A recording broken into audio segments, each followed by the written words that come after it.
The Fed is finally preparing to cut the rate by 50 basis points at their September meeting that's coming up in the next couple of weeks. But the reasons why they're doing that, it's going to be probably very different than what you're thinking about. So why are they finally deciding to cut rates? What changed? You'll also notice that there's a big disconnect with what the Trump and the White House and the cronies are thinking about the economy and view the Fed rate, and what the economists and what the Fed board is actually thinking. And finally, what does it mean for jobs, the economy, the stock market, real estate, interest, the mortgage rate, and crypto? So if you care about your investment, this is your early warning. This rate cut could stimulate the economy and avoid a recession, or ignites a major economic crisis. As you can see, there are tons of new developments in government policies, tariffs, the Fed, the interest rate, the economy, the stock market, and crypto. And if you want to stay on top of everything, make sure you like and subscribe to my channel. Click also on that notification bell to make sure that you don't miss out on any of the things that are happening. So let's get started. First, I'm going to go in a quick explainer about the Fed, kind of what's going on. And the reason why I'm doing this is because there are some new developments happening there as well about changing a governor that's on the board. So I think it would help explain a little bit what's going on there. And we're going to go through some details about what's going on and mortgage rates, winners and losers, bonus information, and also what you should do about all that information. I'm always trying to come up with an action plan. I'm providing a bunch of information, why it matters to you, and then what you should do about it. So that's kind of my goal in all my videos. So let's go through a quick explainer here. So the board has 7 members. The federal board has 7 members. They're called governors. Each one of them is chosen by the US president and is approved by the Senate, just like you do for the Supreme Court justices and some other people out there. They serve long terms. They serve for 14 years. And the idea is that they would insulate them from the politics. Their job is to protect the financial system and set the interest rates. And they have other tools too that they can play with, like the reserve rate, for example. And their goal is to maintain price stability. So that's about inflation. So we're talking about around 2% of PCE. And then they want to maximize employment. So currently we're at about 4.2% unemployment rate. So that one means that at 4% is about what they call full employment. Let's talk about interest rate.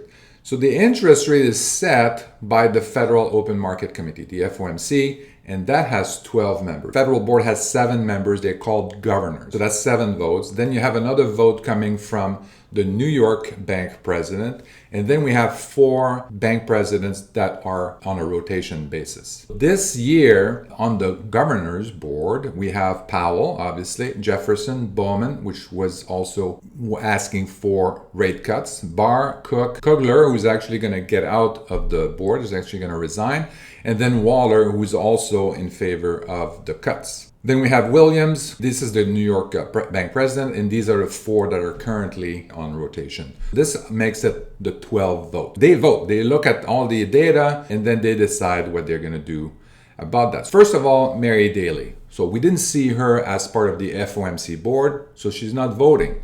But she is a bank president, the bank president of San Francisco, the Reserve Bank. This is what she's saying. So mounting evidence that the US job market is softening and no signs of persistent tariff-driven inflation. So they were afraid that if they're going to lower interest rate, that it would actually push the inflation on top of the inflation that would be caused by tariffs. But right now they're saying that they're not seeing an increase in inflation due to tariffs. So they feel pretty comfortable about that. So we, of course, could do fewer than 2 if inflation picks up and spills over, or if the labor market kind of springs back. But she's saying that she's expecting 2 rate cuts. The Labor Department on Friday reported that the U.S. employers had added only 73 jobs last month. But the big thing was the massive correction for the previous 2 months. They actually erased 250,000 jobs that they had previously reported. So that's a massive downsize. And that 73,000 jobs that were created last month, that may also be corrected downward. So we don't know that for sure, but it does kind of like, if you look at the trends, it may sound like that. I know that, Trump and some of these cronies are saying, this is fake numbers and all that kind of stuff. It doesn't work like that.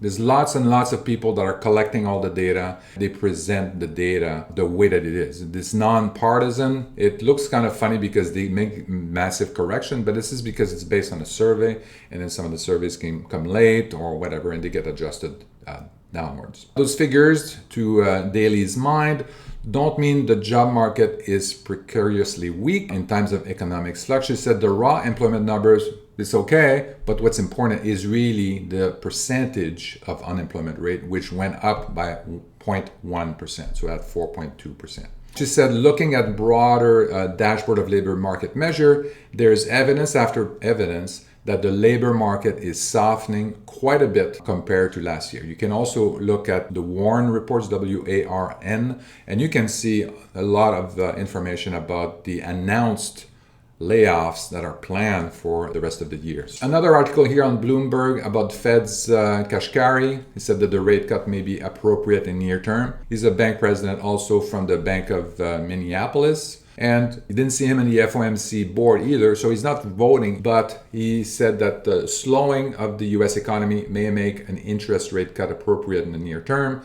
and he still sees 2 cuts by the end of the year. So the economy is slowing. In the near term, it may be appropriate to start adjusting the Fed rate, and then even if you have to kind of reverse course, which is what he's saying here. Like, how long are we going to wait until the tariff effects become clear? If you look at annual reports from companies like GM, like Ford, like other companies that have reported recently, you can see that the tariff is really affecting them, and how they're going to respond to that tariff cost is going to be very important. If the best of all the options is we make some adjustments today or in September and then pause it or reverse course, that's not the end of the world. It's better than just hanging there and do nothing. But just to note, before the September meeting, there's going to be 2 additional data points that are going to come in. You're going to have another labor report, and you're going to have also an inflation report. With inflation still above their 2% target, policymakers are hoping to get more clarity on the impact of tariffs before they meet again. So that's what I was saying. Another one, Waller. So he's been pretty vocal over the last couple of meetings. Waller says that Fed should cut rates now with labor market on edge. Federal Reserve Governor Christopher, so he's a governor, so he's part of the 7, and he says the policymakers should cut interest rate this month to support a labor market that is showing signs of weakness. Big disconnects here between the government. Trump is saying that, and his cronies are saying, the labor market is great. This is the BLS person was incompetent, blah, blah, blah. Here are the great numbers. But even Waller, who's on the same side as the Republicans, he's saying that no, the labor market is weakening. So the numbers that you're seeing he believes those numbers. Trump wants you to believe that these numbers are fake, and that's a big problem, the big disconnect.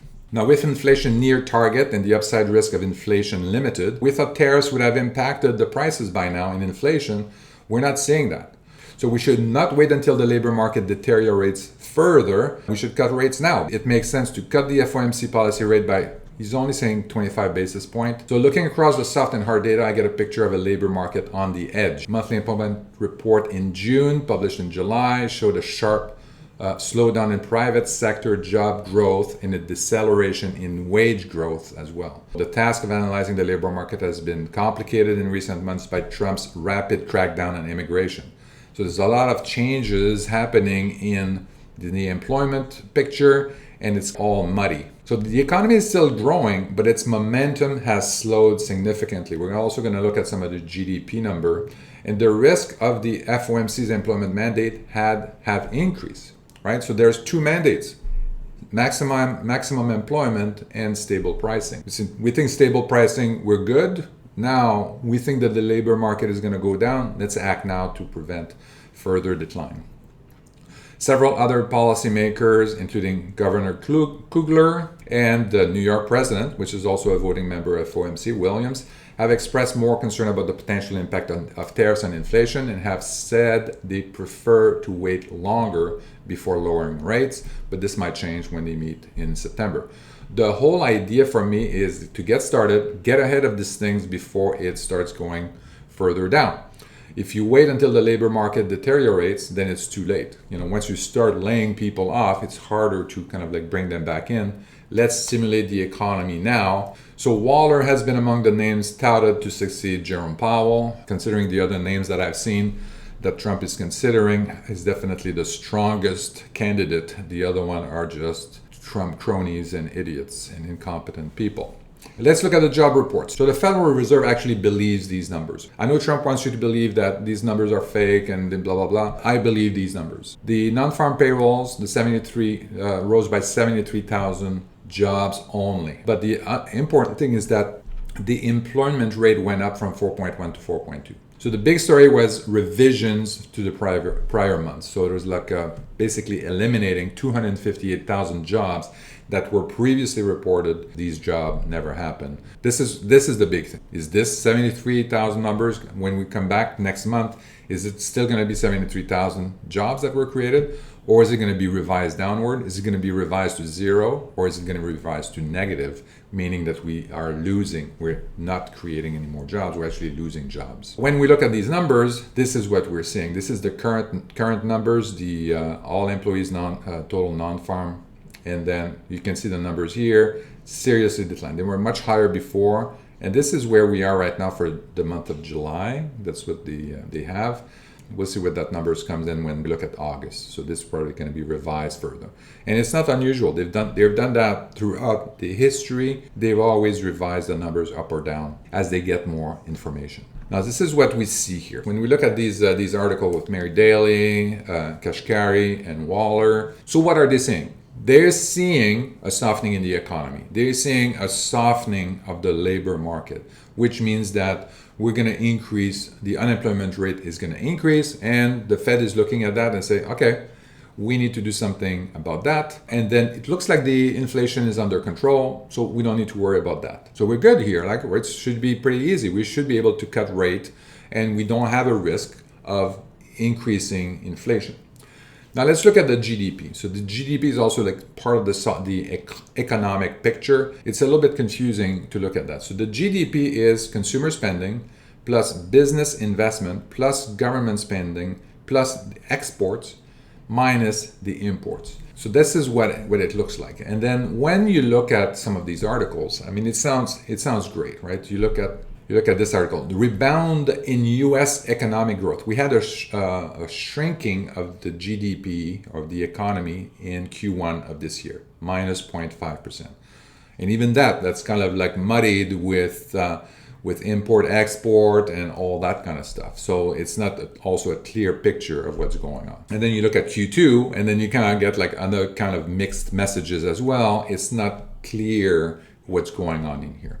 Second quarter gross domestic product report on Wednesday painted a picture of an economy that was losing steam as business. But then you're looking at that and say, well, what do you mean losing steam? We're up at 3% increase in GDP. If you look at the details of that, the government spending, the business spending, and the household, the consumer spending, they grappled with uncertainty from the President Donald Trump's protectionist trade policies. They're not sure exactly what's going to happen. Consumer spending, the engine of the economy, grew moderately after almost stalling in the January-March quarter.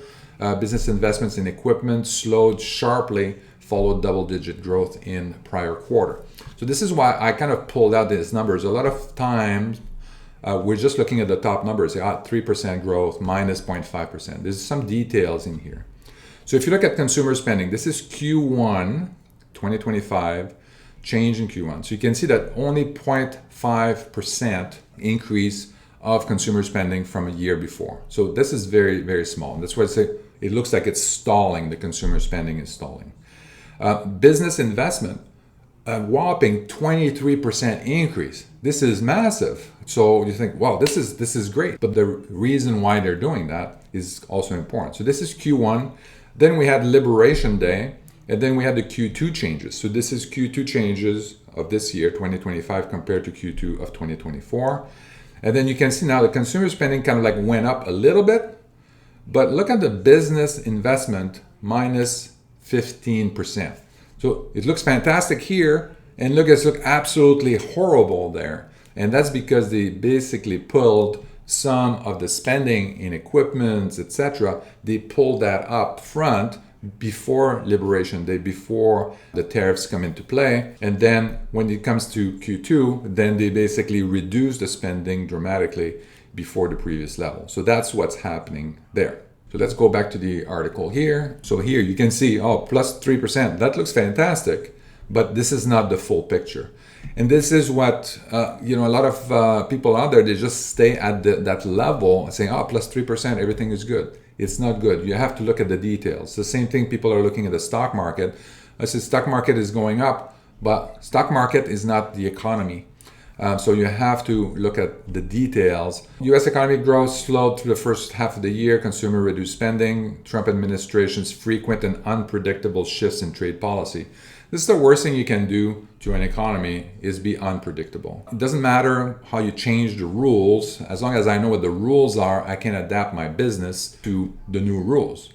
But if the rules change on a dime for whatever reason, it's not something that I can rely on. And me as a business person or as a consumer, I don't want to spend money on things if I don't know what's going to happen next. Inflation adjusted gross domestic product increased annualized 3% in the second quarter, which is kind of blurred by all kinds of different things.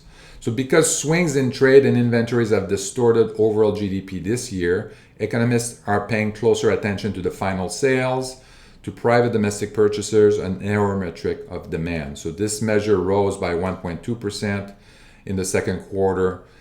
So at least it rose, but it's the slowest since the end of 2022. So the trend of cooling demand is very clear over the past 2 quarters, and growth now appears to be slipping below its longer-term potential pace. We believe that this will soon give the FOMC the room to start cutting interest rate before too long. We looked at consumer spending and business. Now let's look at export. So again, this is plus export. We're selling things, so it's adding to our GDP. Whenever we're importing things, it's slowing down, not slowing down, but it's reducing our GDP. In Q1, dramatic increase in imports, right? A lot of companies, they wanted, and a lot of the consumers, they say, well, I better buy now because I don't want to be affected by tariff. I don't want to have, especially a lot of people are importing from Asia. I don't want to be slapped with 150% tariff. I want to buy now. So this is all kind of the imports went up. But the import has a dramatic effect it's a negative effect on the GDP. This is all weighted here, so the size of each component is different. The effect on GDP from this import is a negative 4.66% of the GDP number that you see. So when you look at that, this is dramatic. And then you look at Q2, and then a dramatic drop in import of 30%. So this is massive also. And that creates a 5% or 5 basis point to the GDP, right? Because again, this is about the size of the imports here matters because this is all weighted. So this is a plus 5 basis point to the GDP. And again, that's distorting the numbers. Here, this was distorting the numbers one way. Here is distorting the numbers the other way. Here it looks like we're shrinking. Here it looks like we're growing. But these numbers are kind of skewed. If you want to look compared to what happened in Q2 2024, this was kind of like the numbers that we were looking at, a 2.8% increase from 2024 to 2023, business investment 8% increase, government spending, blah, blah, blah. And you can see this is still 3%, but you can see that this is not as erratic and as some of the other numbers. You can actually see a lot of that. If you go to the BEA.gov here, you can see this report and you can see the top level here. And also you can look at the table and it shows you that this is the GDP, what it is, the GDP for each of the different sectors. And you can also see the contribution. This is the contribution here. And you can look at Q2 and look at the numbers. You're going to see that these numbers here in Q1, Q2 of 2025 are very erratic. There's a lot of dramatic changes that go up and down. And this is a reaction to the trade war that Trump started. They're looking at this and they're saying, well, the inflation is not moving. Even with all the tariffs, with all these changes, nothing is happening. No sign that tariffs is actually causing inflation. July Fed meeting, so they were not sure. The committee wasn't sure about the inflation, the tariffs' impact on inflation, and by how much it would affect it. So they said, let's just pause, let's wait until we have more information. What they were afraid of is that if you lower the Fed rate, it's going to push the inflation up, it's going to stimulate the economy and push the inflation higher, which is not good. And the Fed was not ready to take that risk. That's fine. Again, there's going to be two more data points that are going to get before the September meeting, and that's going to clarify a little bit of the picture. Again, big disconnect between the government and the Fed and many economists is that Trump demanded that the Fed cut the rate. And when you're thinking about Trump, you have to think about why. It's about him, number one. Trump is telling everybody how great the economy is. He's going to create some brand new numbers that are going to show that, how great all of that is. So if the numbers are so great, if the labor is so great, the GDP is so great, so why would we have the Fed stimulate the economy? There's no reason for that. You don't need to stimulate the economy if the economy is doing great. It's the greatest economy in the world. Doesn't make sense. Thinking about Trump is thinking about himself.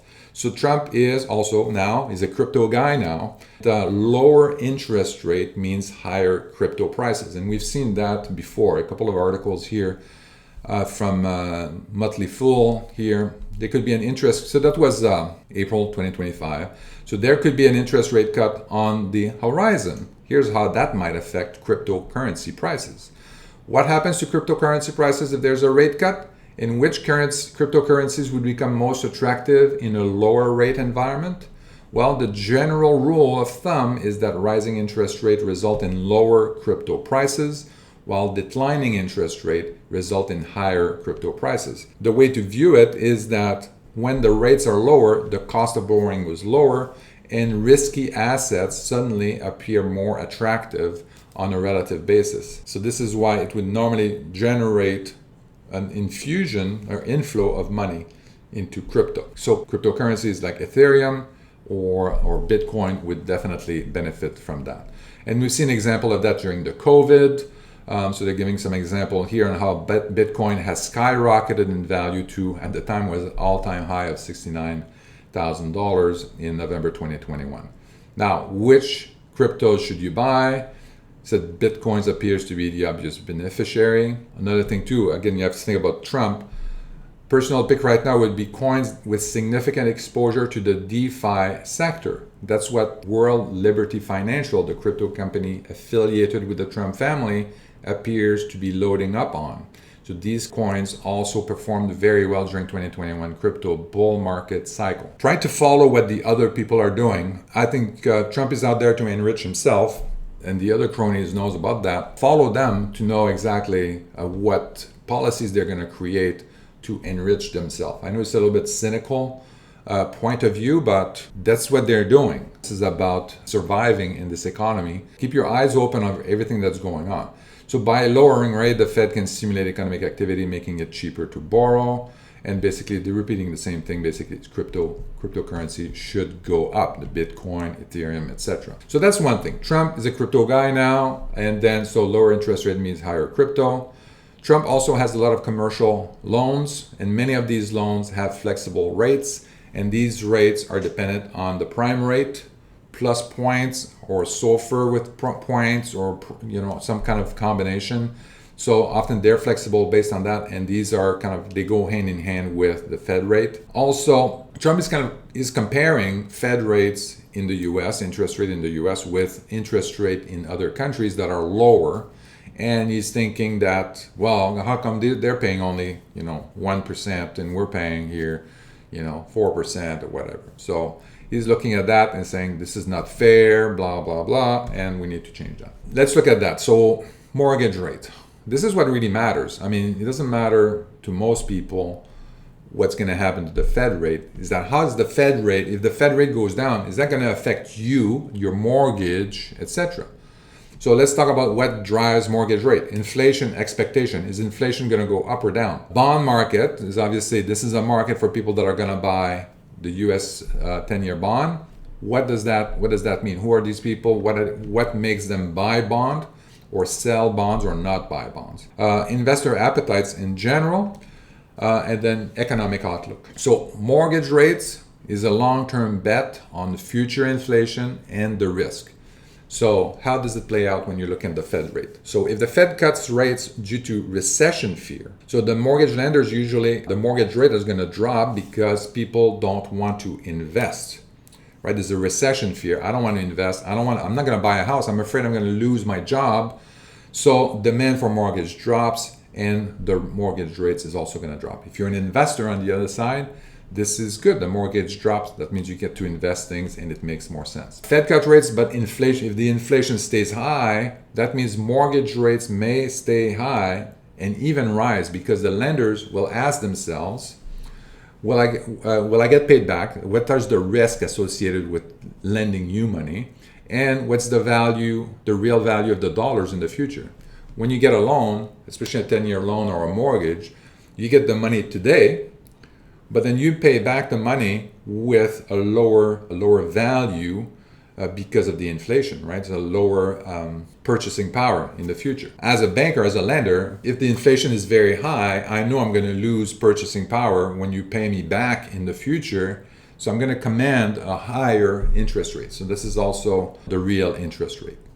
So based on that information, I know it's a lot of information in here, but so what are the winners and losers? Winners, if this happens, borrowers could benefit from that, especially if you have commercial loans, if you're real estate. Stock market is going to be a winner, but they are also delusional. I know that if they cut the rate, the stock market is going to go up, but you shouldn't be celebrating too quickly. Real estate investors are going to be winning in this game because whatever they invest in has intrinsic value, and this is very important. Crypto is, some sectors of crypto are going to do well. I'm thinking the cryptocurrencies like Bitcoin and Ethereum and the like. Exporters, I'm expecting the US dollars to get weaker. So that means that the exporters are going to do well because they would be able to export more on the US dollars being weaker.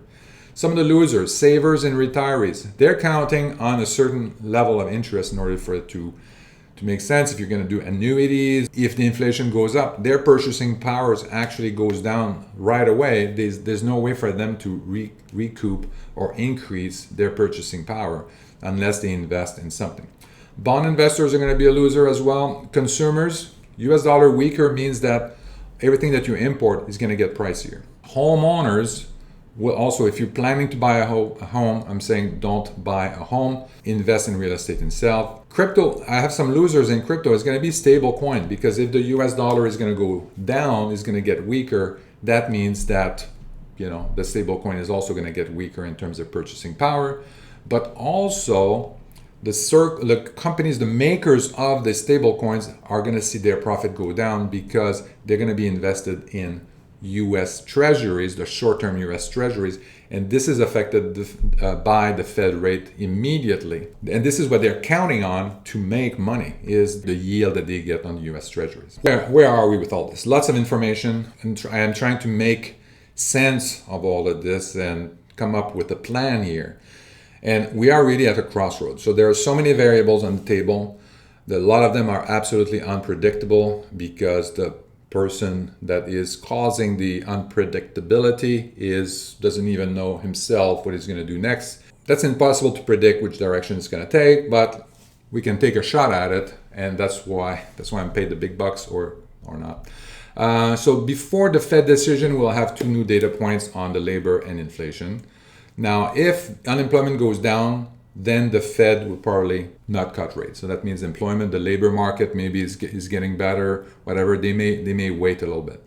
If the unemployment goes up and the inflation remains stable, the Fed will probably cut rate at the 50 basis point. If the unemployment goes up and the inflation goes up as well, then the Fed is going to be in a pickle here because If they cut the rates, it's going to push inflation even higher, and we could go into hyperinflation, and we don't want to do that. The Fed may not cut the rates, I think, at that point. They're going to keep it like that. Let's look at the stock market. The stock market is not the economy, right? I think currently that the stock market is completely delusional. They're only looking at the top numbers. For some reason, nobody is looking at the earnings report and all the warnings that you see in there, right? So they look at, actual earnings versus what they expected the earnings to be. And then they say, this is great. You beat expectations. But nobody's reading at the report that, we beat expectation by doing this and this and this. This is not great. So if you look at the report, for example, for GM a couple of weeks ago, it beat expectation. So GM, everybody, congratulations GM. But in the report, they said that they had an additional tariff cost of $1.1 billion in Q2 alone. And they said that Q3 is going to be even worse because this is when, the tariffs are really getting affected here. Ford, the same thing. They lost $750 million. And they don't do as much cross-border trading and supply chain. And it still cost them $750 million in tariff cost just in Q2. And it's going to get worse in Q3 and in Q4. So all these companies are going to have to do all these things. I said 3 things because I came up with more things. But they're going to pass the tariffs to the consumer. I'm not saying they're going to pass all of it. They're going to pass some of it. They're going to have to do something, right? There's going to be some shrinkflation. We're already seeing this, that some packaging are going to get smaller. You don't see the price increase. It's going to look like the same price to you, but they're going to do some shrinkflation in their packaging. They're also going to do lower quality. So I'm predicting that the car industry is going to reduce the quality of their input. They're going to reduce some of the gadget. They're going to have much more basic model. If you want more, you're going to have to, these are all going to be add-on. So it's going to look like the vehicle is a little bit cheaper maybe, or the same price, but you want a radio, you want to have GPS, you want to have windows, you're going to have to pay extra for that. Of course, I'm just kidding about the windows. They could also lower safety. They could also lower employee safety, could also environment. Like now with all the deregulation that they're talking about, maybe they're going to cut costs on preserving the environment, etc. They're also going to absorb some costs. So that means that it's going to reduce earnings, which means their stock price is going to go down, which means that if you invest in the stock market, it's going to go down. If a retiree, if you have a 401k, the value of your retirement plan is going to go down. If you have a defined benefit plan, your retirement plan is going to go down, may become insolvent. The company that's subsidizing this is going to have to write a check to make the plan solvent again. That's going to take money away from other things that they want to do, increase costs. They're also going to reduce costs to maintain the margin. That means automation, that means layoffs, that means all kinds of different things that they can do, which means increased unemployment. So that's what I'm seeing. Expect increased unemployment, and I would expect increased inflation as well. This is going to happen no matter what. So if the Fed cut the rate, the Fed is really going to be in a pickle here, because if they cut the rate, then it would help the unemployment potentially, but hurt inflation. And holding the rate would help inflation, but hurt unemployment. So that's going to be very, very important and critical. What do we do about this? Well, the key is really to protect your assets. So don't take undue risk. Diversify as much as possible. Diversify also across multiple asset classes. Don't just diversify into multiple stocks in the stock market. It's not diversification. The whole stock market is going to go down if that happens. So if you're sitting around fire, holding a variety of flammable liquids, is not going to help you. What you want is have something that can also put the fire out. Stock market will crash before the end of the year, so be prepared to buy in. That means stay a little bit more liquid than usual so that you can step in there. But I wouldn't step in there in a massive way. Again, diversification is going to be key here because there's so many unpredictability, and you want to be outside the stock market. Real estate. Real estate is a great way to take advantage of lower interest rate, protect against inflation because you're buying the property today and using today's dollar. But if it's a high inflation, you're going to pay using dollars in the future that have lower purchasing power. So this is great. You can actually accelerate your purchasing power that way. And the house has intrinsic value.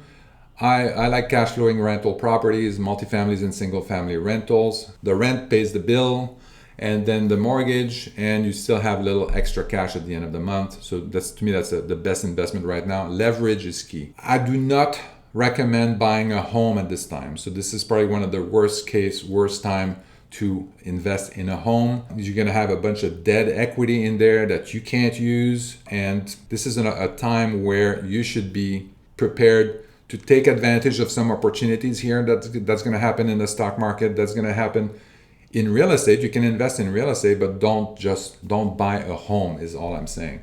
Rent, invest in real estate rentals instead. You're still in real estate, it's different. So you're seeing the real estate markets going down. A lot of these numbers are about owner-occupied houses. So this is not what I'm talking about here. I'm talking about real estate rentals. Buy cryptocurrencies like Bitcoin, Ethereum, these real cryptocurrencies. Avoid stable coins. US dollar is going to go down, first of all. Purchasing power is going to go down with inflation. So it's not going to be a good picture here. So I would avoid stable coins at this time. I would also avoid stable coin makers like Circle because the US Treasury yield is going to go down. There's already a lot of people that are putting money into Circle, and they're forced to put money into cash and US Treasuries. And they make money by the yield on the US Treasury. So because of all the money influx, that US Treasury yield is going to go down. That means that the amount of money they're going to bring in is also going to go down. That's kind of my thinking, what you would do to prepare with what's going on.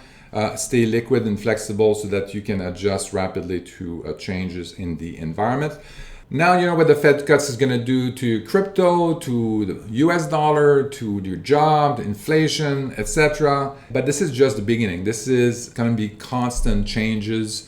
And if you want to stay ahead of the curve, ahead of the market, and stay up to date on everything that's happening with your money, with your investment, make sure you like and subscribe to this channel, and see you next time.